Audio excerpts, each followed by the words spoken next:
Hola y bienvenidos a nuestra séptima clase de español a distancia. Hoy es miércoles 8 de abril de 2020. Espero que estéis bien y vamos a empezar esta clase. Vamos a hacer un rápido repaso. Donc pour aujourd'hui, vous aviez à revoir le vocabulaire, les formules permettant d'exprimer l'obligation personnelle et impersonnelle. Et vous aviez surtout à revoir l'impératif. J'espère que c'est chose faite puisque nous allons l'utiliser tout de suite dans une activité que je vous ai préparée. Alors, vamos a ver la lección del día.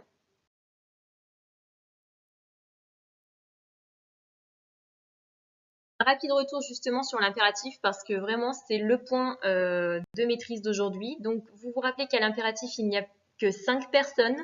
Tu, usted, donc quand on vous voit une personne, nosotros, nous, vosotros, vous, quand on dit vous à un ensemble de personnes mais que l'on tutoie individuellement, et ustedes quand on vous voit plusieurs personnes.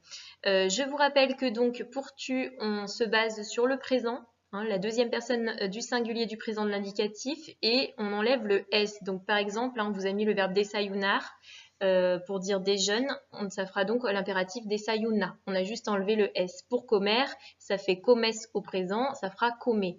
Pour consumes, pour le verbe consommer, ça fera consume. D'accord? Il y a quelques verbes irréguliers. Je vous renvoie à ma fameuse méthode pour retenir. Je vous avais donné une phrase mémotechnique. Monsieur Diaz a les WC sales. Il utilise du pontenden. Donc rappelez-vous tous ces verbes irréguliers. Desir qui fait di, aser qui fait as, ir qui fait b, poner qui fait pon, salir qui fait sale, ser qui fait c, tener qui fait ten et venir qui fait ben. Donc voilà pour cette personne de tu. Ensuite, pour donc usted, donc quand on vous voit une seule personne, on va se baser sur le subjonctif présent. Le subjonctif présent, c'est quoi? C'est quand on a un verbe en AR qui va prendre les terminaisons des verbes en ER. Et les verbes en ER et IR, eux, vont prendre la terminaison des verbes en AR. Donc, par exemple, pour les mêmes verbes, le verbe desayunar, ça fera desayuner. Comer, ça fera comer.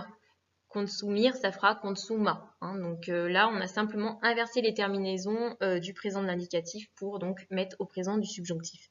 Et donc, on utilisera donc ce subjonctif présent pour usted. On utilisera également du subjonctif présent pour nosotros. Donc, desayunar, ça fera desayunemos. Comer, ça fera comamos. Consumir, ça fera consumamos. Et pour vosotros, on enlève le R de l'infinitif et on rajoute un D à la place. Donc desayunar, ça fait desayunad, comer, ça fait comed et consumir, consumid. Voilà. Et pour ustedes, donc pour un ensemble de personnes que l'on vous voit, on utilisera à nouveau du subjonctif. Donc ça donne desayunen, coman et consuman. Voilà. Toute cette partie grammaire, vous la retrouvez dans votre cahier. On n'a pas forcément utilisé les mêmes verbes. Nous, on avait mis escribir, comer et cantar à l'impératif. Donc les terminaisons, vous les avez déjà dans le cahier. C'était juste un rappel. C'est qu'on va apprendre à dire un itinéraire. Donc je vous ai mis du vocabulaire, on le lit ensemble. Donc tout d'abord, pour les différentes étapes que vous allez indiquer de l'itinéraire, vous allez utiliser primero, qui veut dire en premier. Donc tous les adjectifs ordinaux qu'on a déjà vus, primero, segundo, tercero, etc. Pour dire ensuite ou puis, on peut utiliser después ou alors luego. Et pour dire pour finir ou finalement, on dira finalmente. D'accord? Pour indiquer une direction, il faut savoir dire à gauche, à droite, principalement, et tout droit. Donc à gauche, à la izquierda, à droite, à la derecha. Ça, normalement, vous savez déjà. Et tout droit se dit todo recto ou alors adelante. Et pour les différentes actions, on va avoir besoin de plusieurs verbes. Verbes qu'il va falloir donc mettre à l'impératif, parce qu'on donne un ordre. Quand on donne une indication, ici, c'est donner un ordre. Donc, ça va être le verbe tomar, ou alors coger, qui veut dire prendre, cruzar, qui veut dire traverser, ir a, qui veut dire aller à un endroit, pasar por, passer par, llegar, qui veut dire arriver, et pour dire tourner, il y a plusieurs possibilités, soit girar, soit torcer, T-O-R-C-E-R, soit doblar. Donc voilà les différentes façons que vous avez pour donc exprimer un itinéraire. Hein. Donc gardez bien ce vocabulaire-là, vous le retrouvez de toute façon sur le blog. Alors voilà notre activité. Donc objectif du jour, vous allez indiquer un itinéraire en utilisant l'impératif. Et le but, c'est d'indiquer à votre ami Andrés où il doit aller faire ses achats pour pouvoir réaliser les fameuses hamburguesas del mar dont on a parlé sur le cours précédent. Donc la consigne est la suivante. Tu amigo Andrés quiere hacer las hamburguesas del mar y va de compras por su nuevo barrio. Explícale de manera simple el itinerario. Lugar de partida, calle Tirso de Molina número 17. Primera etapa, compra el pan de hamburguesas. Segunda etapa, compra el aceite, la sal y la pimienta. Tercera etapa, compra el atún. Última etapa, compra el ajo, los huevos, la cebolla, la lechuga y el perejil. Je vous ai mis également du vocabulaire. Avant de passer au vocabulaire, je reviens donc sur les consignes. Donc, votre ami Andrés veut réaliser ses fameux hamburgers. Il part faire des courses dans son nouveau quartier. Barrio, c'est le quartier. Il faut lui expliquer de façon simple l'itinéraire. Donc, le point de départ, c'est la calle Tirso de Molina, numéro 17. Tout en bas, du côté droit, vous avez vu, c'est marqué numéro 17, Andrés. Donc là, c'est l'endroit où il vit. Hein. Et la première étape, il faut acheter le pain pour les hamburgers. Donc, il va falloir qu'il se rende à la panaderia. Ensuite, il faut acheter l'huile, le sel, le piment. Donc là, il va aller au supermarché, supermercado. Troisième étape, il va acheter du poisson, du thon. Donc, il va aller à la poissonnerie, la pescaderia. Et dernière étape, il va acheter l'ail, les œufs, l'oignon, la laitue et le persil. Donc, il va aller à la verduleria. Hein, l'épicerie, on traduirait aussi par marchand de fruits et légumes. Alors, au niveau des différents lieux, je vous ai traduit quelques lieux quand même. La calle, c'est la rue. La avenida, l'avenue. El barrio, le quartier. Les verbes, donc on a caminar, marcher. Girar, doblar, on a déjà vu tourner. Coger, prendre. Continuar por, continuer par. Dar la vuelta, faire demi-tour. Pasar por, passer par. Pasar delante de, passer devant. Atravesar, ou cruzar hein, aussi, qui veut dire traverser. Attention à ce verbe atravesar, le E devient IE, c'est un verbe à diphtongue. Pour les directions, donc todo recto, tout droit, a la izquierda, a la derecha, on a déjà vu. Desde, c'est depuis, hein, de ou à partir de. Hasta, c'est jusqu'à. Metros, c'est mètre. La primera, la première. La segunda, la deuxième. La tercera, la troisième. Et la ultima, la dernière. Voilà. Donc, je vous laisse faire votre exercice. On se retrouve ensuite pour la correction.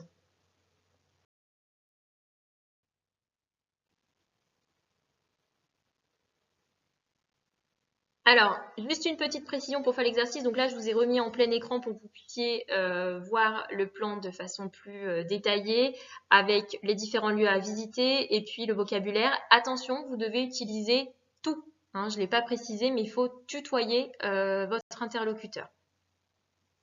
Donc, je vous laisse faire votre exercice et on fait la correction. Correction de l'exercice. Alors, ce qui va être en bleu, ce sont des connecteurs logiques qui vous permettent de structurer votre itinéraire. Hein. On l'utilise là pour l'itinéraire, ça peut être valable pour n'importe quel texte. Donc en fait, ça permet hein, de donner une petite organisation à votre texte. Donc on peut utiliser primero, que vous connaissez déjà, ou on peut utiliser aussi para comenzar, para empezar, qui veut dire pour commencer. Donc tout ce qui va être en bleu, ça sert à structurer votre rédaction. Donc, para comenzar, sal de tu casa. Je vous rappelle que le verbe salir est irrégulier, donc ça fait sal. Y gira, ou alors dobla, ou alors tuerce, qui diphtongue. A la izquierda, por la calle Tirso de Molina. Donc, il faut tourner à gauche au niveau de la rue Tirso de Molina. Compra el pan de hamburguesa en la panaderia. Et là, il vient d'acheter donc le pain pour les hamburgers. Deuxièmement, segundo, da la vuelta en la calle Tirso de Molina, c'est le verbe dar, hein, dar la vuelta, faire demi-tour ici. Pasa delante de tu casa, passe devant ta maison. Y gira a la izquierda por la calle Callao, donde está el supermercado. Donc il faut tourner à gauche par la rue Callao où se situe le supermarché. Compra el aceite, la sal y la pimienta, achète l'huile, le sel et le poivre. El cero, alors on peut utiliser aussi luego ou después, hein, on aurait pu le mettre ça aussi pour segundo, hein, pour dire ensuite. Donc luego después c'est ensuite ou alors puis. Sal del supermercado y gira a la izquierda por la calle Callao, camina hasta el centro administrativo, dobla a la izquierda por la avenida del Cid y sigue todo recto. Petit affaiblissement sur seguir au passage, hein, donc c'est comme vestir, le E devient I. Qu'on a déjà vu vestir pour s'habiller, hein, rappelez-vous, visto una camiseta roja, je porte un t-shirt rouge par exemple. Cruza du verbe cruzar ou alors atraviesa du verbe atravesar qui lui diphtongue. La calle Serrano hasta llegar a la pescadería. Compra el atún, donc il faut sortir du supermarché, aller à gauche par la rue Callao, marcher jusqu'au centre administratif, tourner à gauche par l'avenue du Cid, continuer tout droit, traverser la rue Serrano pour arriver à la poissonnerie et donc acheter le thon. On continue. Cuarto, sal de la pescadería y gira a la derecha por la avenida del Cid, cruza o alors atraviesa la avenida y coge la calle Manuel de Falla, sigue todo recto hasta llegar a la verdulería. Compra el ajo, los huevos, la cebolla, la lechuga y el perejil. Donc, quatrièmement, il faut sortir donc, de la poissonnerie, tourne à droite par l'avenue du Cid, traverse l'avenue, prend la rue Manuel de Falla, continue tout droit jusqu'à arriver à l'épicerie, achète l'ail, les œufs, l'oignon, la laitue et le persil. Voilà pour cette partie-là. Finalmente, vuelve a casa y prepara las hamburguesas del mar. Donc, pour finir, retourne chez toi et prépare les hamburgers de la mer. Donc voilà pour cet exercice-là. N'hésitez pas à me recontacter si vous avez des difficultés pour l'impératif. Il est primordial de bien le maîtriser puisque la semaine prochaine, je vous enverrai un travail qui sera noté, d'accord, et qu'il faudra me rendre. Et vous doutez bien qu'il y aura notamment l'impératif hein, qui sera évalué. Donc à vous de revoir et de vous entraîner. Y para terminar los deberes, donc pour vendredi 10 avril, je vous demande de compléter la recette suivante en conjuguant les verbes à l'impératif et vous devez utiliser le tutoiement. Donc il s'agit d'une recette de moule farci. Il y a 3 parties dans cet exercice. D'abord écrire les quantités au niveau des ingrédients, hein. Les quantités donc en toutes lettres. Ensuite, vous devez compléter donc l'exercice avec les verbes qui sont entre parenthèses à l'infinitif et vous devez les mettre à l'impératif. Attention, il y a des verbes qui ont des particularités qui sont donc ici indiqués en gras notamment. Donc en gras, vous avez berter, remover. Il y a des diphtongues. Le E devient IE, le O devient UE. Et puis, vous avez un verbe aussi à affaiblissement, le dernier de la recette, servir. Hein, le E va devenir I. Donc attention à ça. Et pour finir, il faudra expliquer quels sont les ingrédients qui n'ont pas été utilisés par le chef ici pour la réalisation de sa recette. Donc à vous de voir ce qui n'apparaît pas dans la recette. Donc sur cette page, vous avez la recette en plein écran. Vous la retrouvez bien évidemment sur le blog et sur le NT. Travail qui sera donc évalué à me rendre par le NT, donc qui sera à faire pour le vendredi 17 avril. Donc je vous explique brièvement. Donc vous avez en fait un dossier de 3 pages hein, que je vais afficher dans un court instant. Avec plusieurs exercices. Donc tout d'abord, vous avez une vidéo qu'il faut aller regarder qui est sur YouTube. Hein, c'est comme une compréhension orale. Donc vidéo d'une recette, on vous explique comment la réaliser. Premier exercice, il faut donc entourer les ingrédients qui sont nécessaires pour faire la recette. Deuxième exercice, associer les aliments au dessin qui sont sur les feuilles.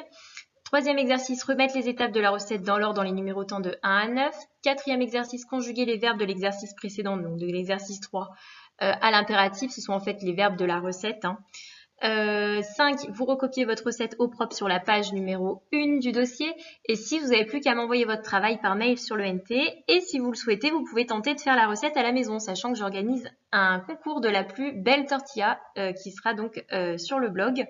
Donc vous pouvez m'envoyer votre photo de la tortilla maison. Attention, pas de triche, hein, je compte sur vous. Et elle sera publiée sur le blog anonymement et ensuite on pourra voter en ligne pour celle qui est la plus réussie. Voilà, os deseo buena suerte, hein, bonne chance à tous. Pour ce qui est donc de ce travail, il sera déposé sur l'ENT en version PDF et en version Word. Donc plusieurs options s'offrent à vous. Soit vous pouvez le faire sur le PDF, soit sur la version Word que vous me renvoyez. Soit si vous souhaitez, vous pouvez imprimer à la maison puis prendre en photo et me renvoyer aussi sur l'ENT. Enfin, c'est à vous de vous organiser. Je ne vous impose rien, d'accord? N'hésitez pas à me faire remonter si vous avez des difficultés sur le blog, sur l'ENT, si vous avez des questions, d'accord? N'attendez pas par contre le 16 avril pour me faire remonter vos questions. Voilà. Je vous explique un petit peu plus en détail donc sur la page suivante. Alors, je vous explique brièvement le travail à faire. Donc, il s'agit d'un dossier de 3 pages. Première page sur votre gauche, donc c'est pour faire l'exercice 5, c'est-à-dire recopier au propre la recette, hein, une fois que vous aurez fait tous les autres exercices, toutes les étapes. Ensuite, donc de l'autre côté à droite, vous avez la vidéo qui est en lien avec le travail pour pouvoir réaliser la recette. En fait, on vous explique comment la réaliser. Donc, vous devez en premier lieu entourer les ingrédients nécessaires pour préparer la tortilla. Donc, si vous n'arrivez pas à les entourer, vous pouvez tout simplement me les noter à côté, sur un document Word par exemple, un document traitement de texte. Le 2, vous devez associer les aliments au dessin. D'accord, donc là c'est juste vous mettre le A, enfin les lettres A, B, C, D, etc. jusqu'à J. Ensuite, donc pour l'exercice 3, vous avez à remettre dans l'ordre les différentes étapes de la recette en les numérotant. On vous a déjà numéroté la première étape qui est pelar las patatas y la cebolla. Donc après vous avez juste à mettre les chiffres. Ça aussi c'est par rapport au document vidéo, à vous de suivre la vidéo pour savoir les différentes étapes. Une fois que vous avez remis dans l'ordre, il faut conjuguer les verbes de l'exercice 3 à l'impératif en utilisant le tutoiement, donc tout. Donc par exemple, le premier verbe que vous allez devoir conjuguer, ça va être pelar à l'impératif. Et puis en 5, donc on vous demande de recopier la recette sur la première page dont j'ai parlé juste avant. Et puis bien sûr, si vous voulez tenter la recette à la maison, vous pouvez. Et surtout, n'oubliez pas de m'envoyer votre photo pour le concours. Voilà, adios!